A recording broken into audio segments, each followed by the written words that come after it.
Ben là, il n'a pas pu y mettre le temps. Il a fallu faire ça vite. On joue le match numéro 5 dès demain, mais on traverse 2 fuseaux horaires. Je suis pas écœurant.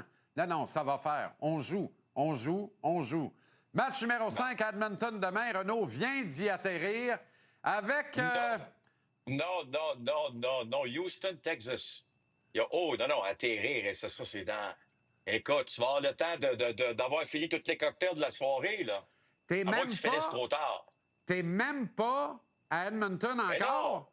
Non, Jean-Charles. Non, mais t'es vraiment allergique à ce ville-là ou quoi? Oh, and a half. Disons que si l'avion ne peut pas se rendre, je pleurerais pas. Mais Ben là, ça dépend. Faudrait qu'elle puisse atterrir pareil avant, là. On verra. Ben voyons, Dans le temps comme dans le temps. T'es en train de souhaiter Dans le temps comme dans le temps. d'être sur un vol qui s'écrase. Qu'est-ce qui se passe? Non, Jean. Tabaslac. Je te dis. C'est juste une défaite de tes favoris. Non, la série n'est pas finie. Je te parle d'Edmonton. Ils n'ont pas besoin de moi pour gagner. Ni les Oilers, ni les Panthers. OK. Ils n'ont pas besoin de moi. Hey, Corey Perry. On a l'impression qu'il se présente à l'Arena en fauteuil roulant. C'est même pas une joke. Il y a 108 ans, il rêve de demander en mariage la grande Jeannette Bertrand. Mais comme Jimmy dans l'Ancien Compte avec Jacques Mercier, il se lève du fauteuil entre 2 périodes puis il donne de la bullshit à ses coéquipiers. Il a viré la game de bord entre la première et la deuxième hier. J'adore Corey Perry. On a joué dans ce film-là à Montréal en 2021, Renaud. On ne devrait même pas être surpris. On va dire de quoi ton ami Régent va être content d'entendre ce que tu viens de dire là. Mais ce qui arrive avec tout ça quand même, c'est que Corey Perry fait partie tellement des succès des Oilers d'Edmonton, c'en est complètement fou. Tu sais, ça va mal après une période de jeu. C'est une équipe qui n'est tout simplement pas digne d'une formation qui joue en finale de la Coupe Stanley. Et Chris Lamblock nous disait à plusieurs occasions dans les derniers jours, dernières semaines, que justement, Corey Perry, c'était, si vous voulez, un entraîneur adjoint. Quelqu'un qui, lorsqu'il se lève pour dire à ses coéquipiers qu'on doit changer notre façon de jouer, ça fonctionne plus souvent qu'autrement. Puis, aujourd'hui, Corey Perry a été interviewé à savoir qu'est-ce que tu leur as dit, tu sais, quelle grande parole t'as sorti. Il a regardé tout le monde. J'ai sorti aucune grande parole. Je n'ai dit que la vérité, que c'était inconcevable la façon dont on jouait présentement, qu'on était capable de faire beaucoup mieux que ça. Et c'est une équipe qui est sortie par la suite le couteau entre les dents, Jean-Charles, et qui a été extraordinaire à avoir joué pendant le reste de la rencontre, soyons très honnêtes. Et tout ça, bien, ça part justement avec des gars comme Corey Perry, qui sont capables d'appuyer, qui est capable d'appuyer le groupe de leaders, évidemment, de l'entreprise, celle des Oilers, et aussi le groupe d'entraîneurs. Je pense que tu as tellement besoin de ces joueurs-là qui ont une valeur extraordinaire. Et pour ceux qui pensent que Corey Perry, ta carrière est terminée là, après cette série-là, détrompez-vous. Corey Perry, ça m'étonnerait même pas que dans un an, toi et moi, Jean-Charles, on parle justement de Corey Perry qui est encore en finale de la Coupe Stanley. C'est renversant, Renaud. Hey, il y avait 22 ans depuis quelques semaines, quelques mois maximum, quand il a soulevé la Coupe Stanley. J'étais là. Ça me rappelle, avec les Ducks d'Anaheim de notre ami Jiggy, ça me rappelle le Breezer, Patrice Brisebois, qui, à chaque fois qu'on parle de la Coupe Stanley de 93, il me dit, moi, là, je savais même pas c'était quoi. J'étais un flot. Il dit, moi, là, je réalisais pas ce que c'était, puis je pensais que j'allais en gagner 5 autres. Perry confesse la même maudite affaire. Et là, il est devant le principe de perdre une 5e finale en 6 ans à l'âge de 40 ans. Demande-toi pas pourquoi les Springs ont sorti hier puis il a jumpé de son casier dans le vestiaire entre la première et la deuxième. Parce que perdre alors que tu laisses tout sur la glace, Renaud, tu t'en vas chez vous avec un peu de philosophie. Tu es fâché, mais tu te dis, écoute, on a essayé. Hier, en première période, les Oilers n'essayaient même pas. À date, d'ailleurs, là, c'est quoi qui est le plus renversant là-dedans? Que la série soit égale 2 victoires de chaque côté ou que la série soit égale 2 victoires de chaque côté alors qu'on n'a pas vu Connor McDavid à 50 de ses capacités dans la finale à date? Écoute bien, là, Jean-Charles, j'ai une statistique pour toi qui est assez quand même renversante. Si tu as bien raison, c'est 2-2 dans cette série-là. Et ça ne devrait pas être 2-2 dans cette série-là. Parce que dans les 4 premiers matchs de la finale, les Oilers ont tiré de l'arrière pendant 150 minutes de jeu. 150 minutes de jeu, tu tires de l'arrière en 4 matchs. Dans les 2 rondes précédentes, qui est un total de 10 matchs, 95 minutes de temps, ils ont tiré de l'arrière. Alors, c'est renversant de voir que cette équipe-là se retrouve justement présentement dans une situation où on a une chance de remporter une Coupe Stanley. À quelque part, aujourd'hui, je regardais Paul Maurice, j'écoutais Paul Maurice hier soir. Là, les petits liners et les petites blagues sont un peu moins présentes, là, parce que tu le veuilles ou que tu le veuilles pas, là, les Panthers devraient mener cette série-là au moins 3-1. Au moins. C'est ça. Ce n'est pas le cas. Et est-ce qu'on peut dire que ça commence à être inquiétant? Oui. Mais il y a un mais, là. C'est une série qui Paul Maurice nous a toujours dit, ça va prendre 7 matchs. Jusqu'à présent, Paul Maurice ne se trompe pas dans son analyse. D'habitude, Renaud, là, c'est ça qui est renversant avec ces 2 calvasses de clubs-là, là, parce que j'ai l'impression qu'on vit la même affaire qu'il y a 1 an.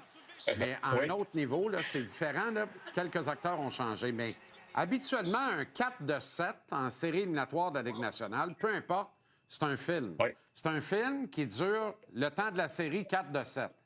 Mais depuis 2 ans, en finale, les Oilers et les Panthers, là, chaque match est un film. On le voit, là. C'est pas parce que tu le tapes la suce 6-1 un soir que 3 jours plus tard, tu vas pas t'enfarger, perdre le match. Là, tu vas te gratter le caillou. Qu'est-ce qu'on a fait de différent? Chaque match est un film. On est incapable de prédire. Tu es capable de me prédire l'issue du match de demain, toi? Ben, avec Pickard devant le filet, oui. Là, je dirais quelque part... Il est invaincu? Ben, oui. Skinner était invaincu dans des matchs numéro 4 hier. Il a accordé 3 buts. Exact. Je veux dire, mais quel Bobrovski on va voir demain? Est-ce qu'on va voir le gros Bob qui arrête tout ou le gros Bob qui est un peu... qui manque, qui est moins à point, qui semble moins concentré et qui se fait battre sur des tirs qu'habituellement, il n'y a aucun danger? Là. Dans le fond, j'aime ta question, je vais te dire pourquoi. Parce que ça revient à une chose. Tu prends qui dans un match de série? Pickard ou Bobrovski? Et la réponse est très, très, très, très simple. Ben oui. Puis Pickard, je le connais pas beaucoup dans le sens que je ne l'ai pas côtoyé dans sa carrière, mais je l'imagine ce soir, couché dans son lit, à regarder le plafond et se dire « C'est moi qui commence demain à Edmonton. Vraiment, en finale de la Coupe Stanley. Aïe aïe. Je pensais jamais que ça pouvait arriver. Il va falloir qu'il ait des nerfs très, très solides. D'après moi, c'est plus facile de faire ça à l'étranger, de se préparer pour un match à l'étranger, quand tu es gardien de but numéro 2, qui ne devrait pas être là, qu'à domicile. Parce qu'à domicile, c'est ton building, c'est ton show, et tu ne veux pas décevoir personne. Ça veut dire que la pression vient de monter encore d'un autre cran. Alors, pour moi, le scénario de demain s'écrit d'une certaine façon de soi-même.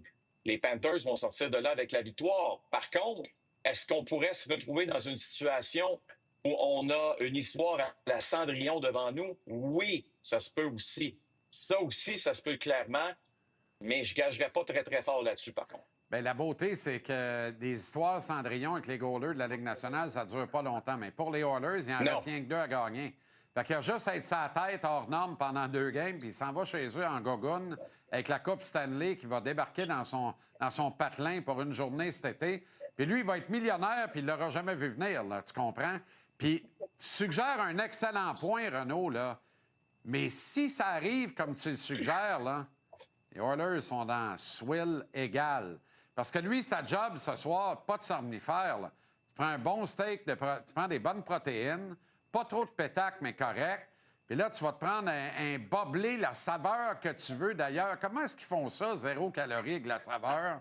Je comprends rien. Mais en tout cas, ça marche. Puis c'est pas mauvais, honnêtement, c'est pas mauvais. Fait que tu vas t'en prendre un, puis si t'as pas fini de faire tes petits rots, tu vas en prendre un deuxième. Puis là, madame, elle va te donner une petite tape dans le milieu du dos entre les 2 omoplates. Le dernier va sortir, tu vas aller te coucher. Tu vas dormir tranquille. Demain, tu vas te lever, puis ça va être une journée comme une autre. Moi, si on me... Laisse-moi les 5 minutes, c'est ça que je vais lui dire. Tu pars même pas ton barbecue. T'as coup, tu sautes dedans, tu rates un rendez-vous demain avec l'histoire. Parlez pas le barbecue. T'es l'impayable, Jean-Charles. Mais tout ça pour dire qu'au moins, il a quelque chose d'extraordinaire avec lui. Notre gardien de but maintenant des Oilers, c'est un dénommé Leon Draisaitl, Jean-Charles, Hey, qui bat ça, des là, records à lui-même. Là. ça n'a pas de bon T'as sens. Là, on Non, m'arrête ça, ça le n'a pas de Conner bon sens. Smythe, là. C'est plus Connor Smythe, là. C'est Léon Non, Smythe. Il n'y a pas c'est de Léon. doute, là. Écoute, regarde ça, là. Le plus de buts en séries éliminatoires dans une seule année. Et de voir que Matthew, que Corey font partie de l'équation, mais surtout notre bon ami Maurice Richard, Ben qui oui. est à égalité donc avec un peu tout le monde, à l'exception de Leon Draisaitl, qui vient donc de battre le record. C'est exceptionnel ce que Leon Draisaitl fait présentement avec les Oilers d'Edmonton. Et c'est peut-être là, si on peut refaire l'histoire, rappelle-toi, il y a un an, qu'est-ce qui se passait avec Leon? Il était blessé, ne pouvait pas jouer. C'est Blessé vrai. à une main, blessé aux côtes, n'avait pas marqué un seul but en finale. Là, je le regarde jouer. La dernière chose que les Panthers de la Floride veulent demain, Jean-Charles, c'est qu'il y ait une prolongation. On connaît encore le résultat. Si ça arrive.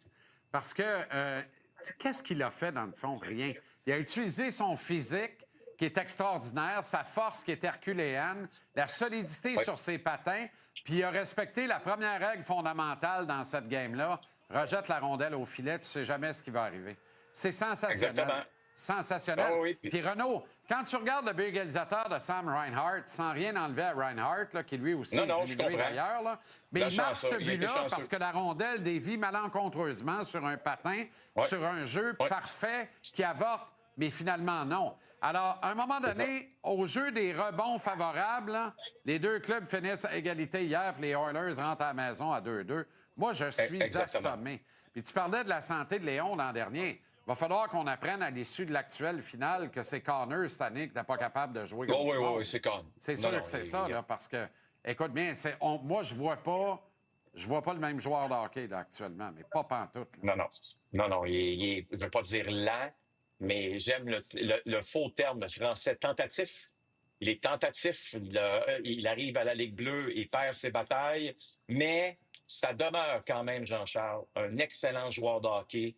Et je te dirais qu'il est encore, mais là, c'est derrière Leon Draisaitl, le meilleur joueur sur la patinoire, sans aucun doute dans mon esprit. Il n'y a aucun doute. Il n'y a aucun doute. Puis pas loin derrière, qui l'eût cru? Corey, 108 ans, Perry. Aïe, aïe. Pourquoi pas? Aïe, aïe, aïe, aïe, aïe, aïe. Aïe, aïe. Hey, je suis assez content de finir la semaine avec toi, mon cher Renaud. Moi aussi, il faut que je te laisse d'ailleurs, malheureusement. Oui, tu voles de... Qui travaillent. Est-ce que là, c'est un vol direct Houston-Edmonton? Heureusement, oui. Ah, ben, regarde comment ça rime. Fait que ça n'arrête pas de bien aller. Houston-Edmonton. C'est pareil, Renaud. Mais Houston, si tu me demandais laquelle des deux villes, tu voudrais coucher sur le noir, Houston. Très bien. Je choisirais donc une ville qui n'a pas de club de la Ligue nationale. Tu m'étonnes. Quoique Ça ça a s'en l'air que ça s'en vient. Plus vite qu'on pense. Oui, Houston, Atlanta, Québec. Quoi? Québec. Québec. Quoi? Québec? Je connais pas. Il nous faudrait quand même des gens d'affaires qui veulent amener une équipe à Québec, Jean-Charles. Ce serait pas pire. On n'en a pas. Ben, regarde-nous, nous deux, là. Ça part bien. Pensez riche. Non, mais on connaît des gens. Oui. Ils vont dire non. Tu penses?